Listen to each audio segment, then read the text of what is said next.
papaliwanag ko sa inyo bawat isa. Ito pala yung ating inverter. So sa inverter natin, mayroon tayong out at saka in. Itong out natin, yun ang ating load. At itong ating input, ito yung ating AC charging. So nung una kasi mga kalods, medyo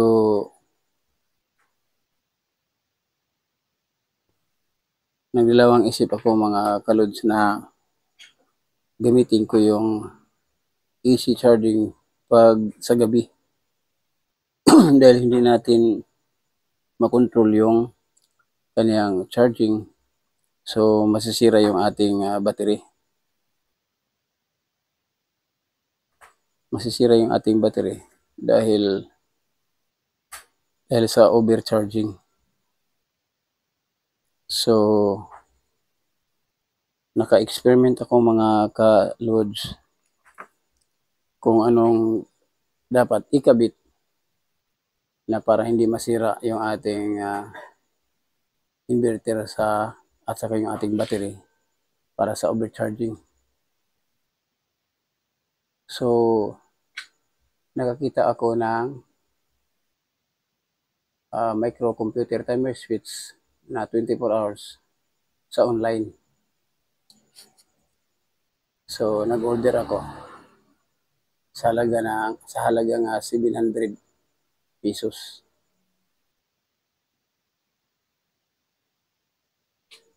At meron din kaibigan ko na nag-sponsor sa akin ng contactor. Napaka-importante pala kalods itong contactor. Kasi kung aasahan natin yung ating microcomputer timer switch, maliit lang yung kanyang relay. So masisira siya, hindi na kakayanin yung palaging nagcha-charge sa ating inverter. Kaya ginamitan ko siya ng contactor. At dito makita nyo yung ating diagram mga ka-loads. So sa actual natin na microcomputer, ito yan.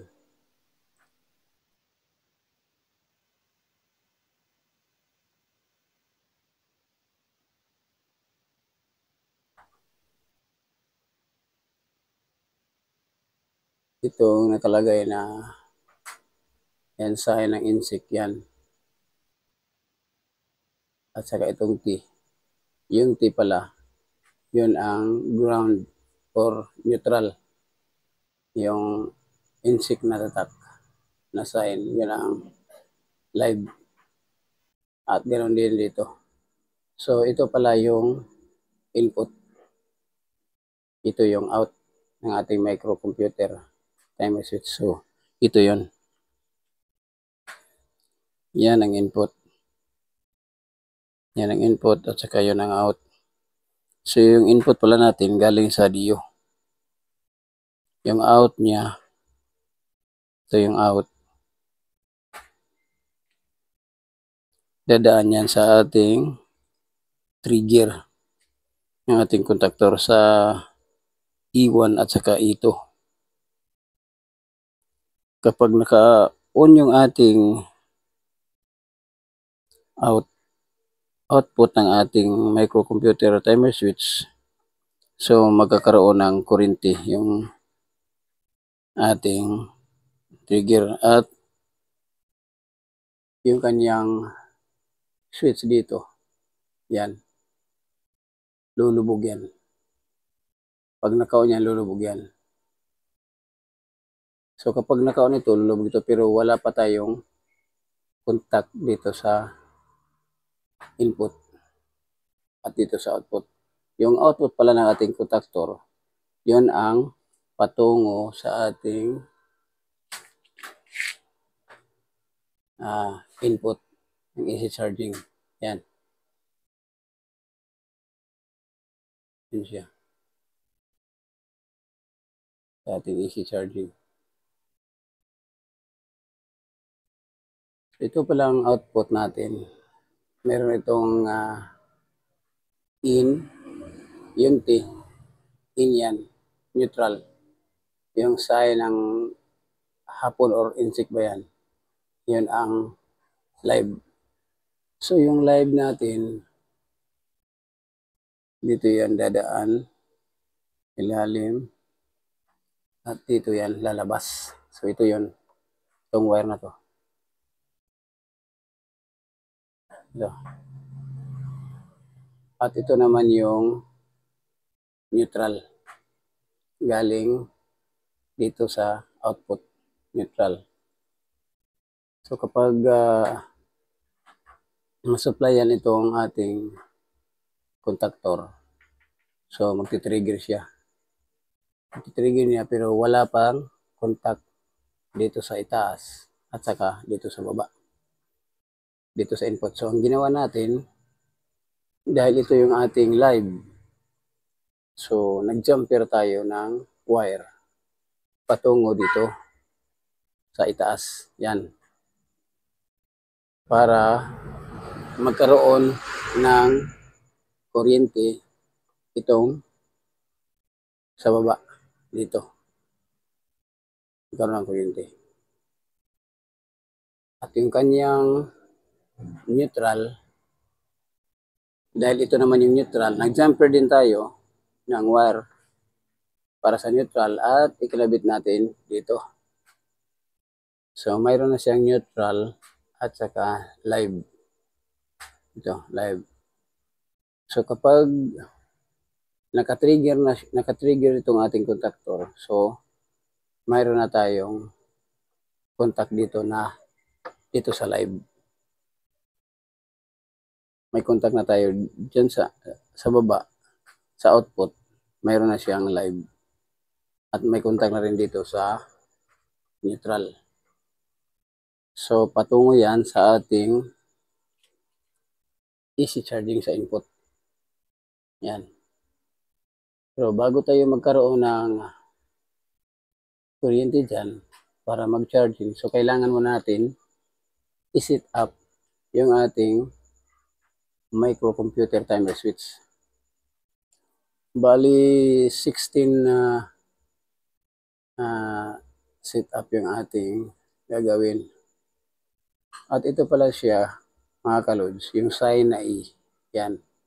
Ibig sabihin, ano yan? Lock. Kahit pindutin ito, hindi ito magpapangsyon. Yan. Dahil naka-lock na siya. So, para mabuksan natin, kailangan pindutin natin ng 3 beses. Yan. Wala. So, pwede na siyang pindutin. So, ipapakita ko sa inyo yung kanyang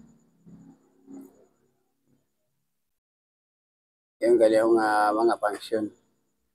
So, ito yung timer. Yan. Yung kanyang timer. Bali, 16. 2, 3, 4, 5, 6, 7, 8, 9, 10, 11, 12, 13, 14, 15. So 16. Yan siya lahat guys, 16. Yan. So ito yung aking kudigo. Yan. Bali nakaset siya. Balik natin.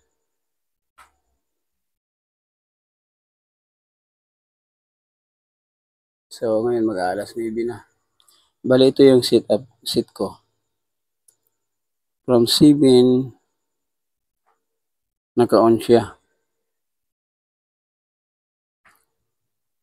Alas 7 ng umaga naka-on siya. Alas 9, alas 5 naka-off. Bali ano mga kalods, bali 2 hours lang yung charging niya. 2 hours. Automatic siya. Mag-on. Pag naka-charge siya ng 2 hours, Pagdating ng alas 9, automatic mag-power off. At pagdating naman ng 11, automatic mag-power on.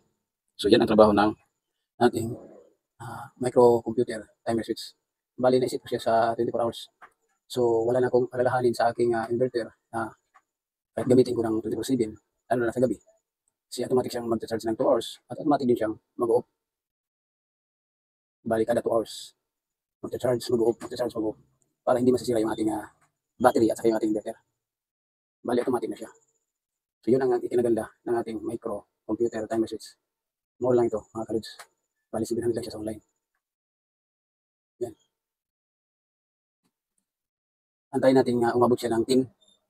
Umabot siya ng 10. Iilaw. Iilaw itong nakalagay na work. Yan. Iilaw yung work. Ibig sabihin, nagcha-charge na siya. So malapit na. 9:34 na. Pagdating ng alas 10, yung punto, automatic mag-uuna na yung ating charging. Yan siya. Madali lang siya niya ikabit, mga kaludes. Madali lang.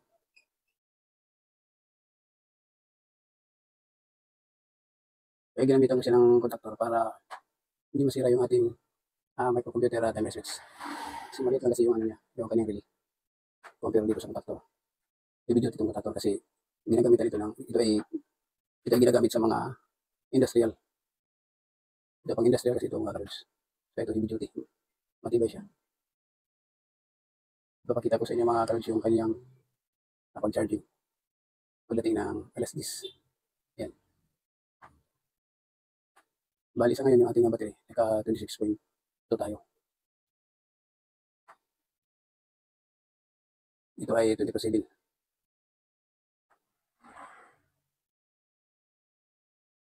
So ito pala mga wire natin ay mga heavy duty itong ating ginamit na wire. Hindi ko muna tinakpan para makita niyo mga kaludes. Itong wire natin ay THHN na number 12. Talagang matibay siya. Hindi siya uminit.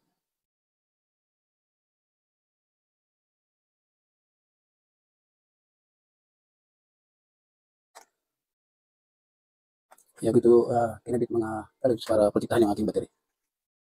Para hindi masira yung ating battery.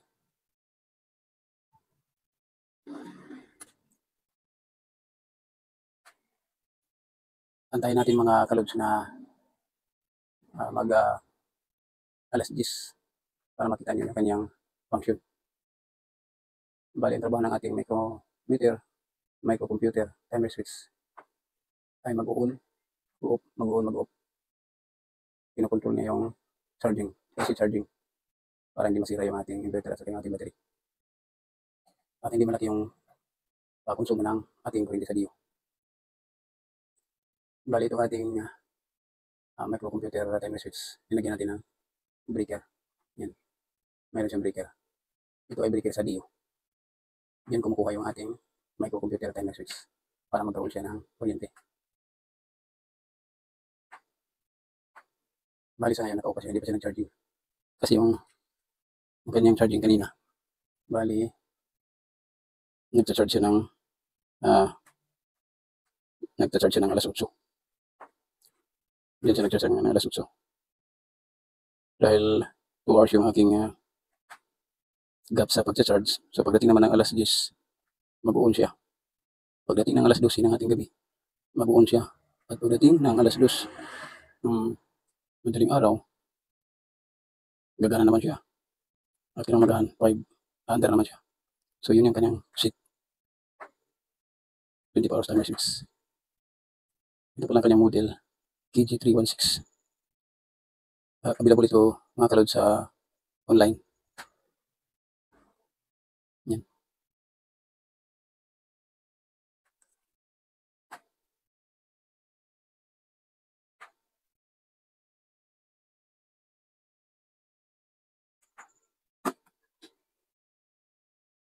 Bali dito sa ating, gaya ng pinaliwanag ko kanina, ito yung ating live. At ito din yung ating live sa input. So kapag hindi natin i-number, so walang pumapasok na live dito sa ating input. So dito sa ating E1 sa trigger, ito yung ating live. So kaya ko siya sinumper. Yan. Para pag naka-on itong trigger, magkaroon ng kuryente. At mabigyan din niya na, masaplayan niya ng kuryente yung input. At pagdating dito, meron siyang kuryente. At ganyan din ang ng ground, yung neutral, para magkaroon siya ng neutral dito sa baba. Dito sa ibabaw, kumuha ako ng neutral dito sa ito. Kasi sa trigger, yung ito, yun ang ating neutral. So kumuha rin ako sa neutral. Yan. Yan siya. At nag-tap tayo dito sa neutral din sa input. Para yung neutral ng input magkaroon ng ground. So ito yung ating filter. So madali lang siyang magkabit. Madali lang. Kasi yung ating inverter na hybrid, or kahit yung 1000 watts na Samsung, mayroong AC charging, may input saka may output. Yan. Careful lang kayo mga kalods. Huwag yung balik rin. Yung galing sa DU, yung input, huwag yung ikabit sa output dahil masisira yung inyong inverter. Kailangan input, dito talaga ikakabit sa input. Dahil yung out, load na yan. So malapit na siya mga kalods. Makikita nyo, iilaw yung ating nakalagay na sign of work. Yan, iilaw yan. Bali dalawa na ang iilaw. Yung kanyang power at saka yung kanyang output. Yung output niya. Pag iilaw yan, papunction yung ating contactor.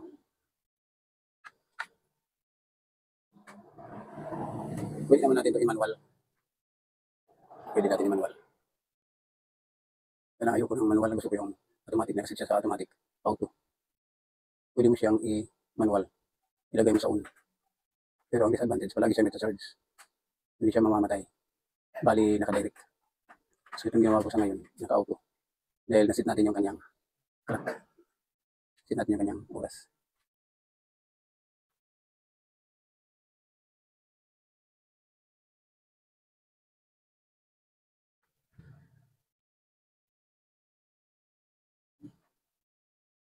Mayroon pala akong in-order na battery mga kalods. So, i-unbox ko, ipapakita ko sa iyo.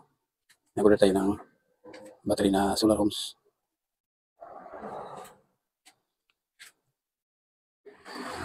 So, ito yung magandang idea na ginawa natin mga kalods dahil hindi maubusan yung ating battery.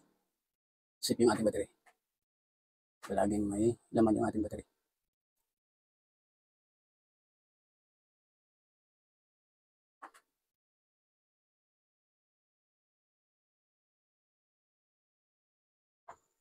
So, yan na siya mga kalods.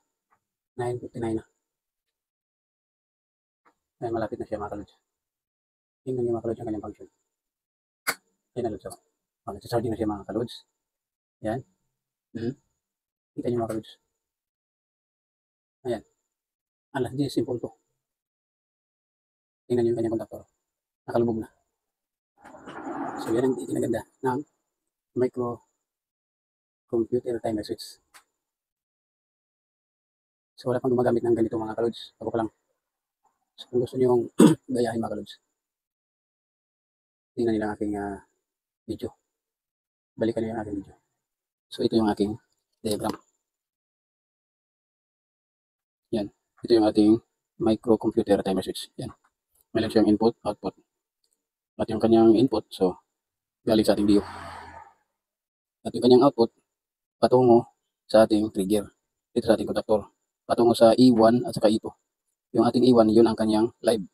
Yung E2, yung kanyang neutral.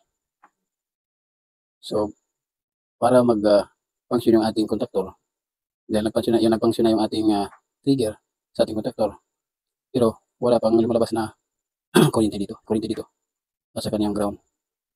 So, kumuha tayo ng live dito. Nag-jumper tayo ng wire patungo dito. So, ibig sabihin, meron na siyang live. Meron na siyang contact dito na live, pero wala pang ground. So, ginawa natin dito sa ito, kasi yung ito, yun ang ating neutral.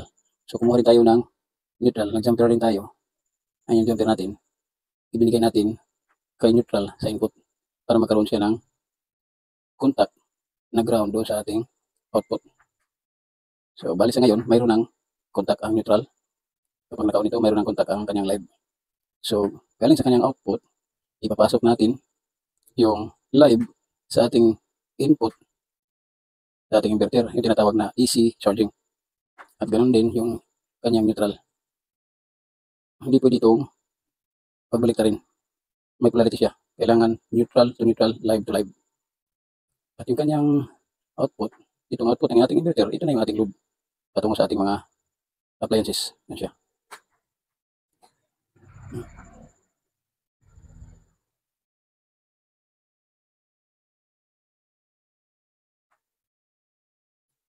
So sana mga kalod sa nagustuhan yung ginawa kong video ngayong gabi. Bakit ngayong gabi tayo nag-video? Dahil sa umaga kasi busy itong aming tindahan. Hindi tayo makapag-focus sa ating gawa ng content dahil nga busy ang ating tindahan. Yan yung tindahan namin ngayon. Yan. At gaya ng sinabi ko sa inyo mga kalod na yung ating dalawang freezer ay pasok yan dito sa ating hybrid inverter. Ginawa ko itong pagkabit ng ating microcomputer timer switch para hindi malubat yung ating battery. Kahit mag 24/7 wala tayong problemahin sa ating inverter at sa ating battery. Ito yung ating 24 hours timer switch. Yan sa yung ginawa ko mga kaludes. So, sana yung nagustuhan yung ginawa kong video. At huwag kalimutan i-like yung ating video kung nagustuhan nyo. At sa mga hindi pa naka-subscribe, please subscribe my YouTube channel, Halo Bautista. At paki-share sa ating mga kasular para mayroon silang makuha ng konting kalaman sa ating paggawa ng ganitong klaseng video, yung mga solar setup. So maraming salamat mga kaludes. God bless and more power. Pabo.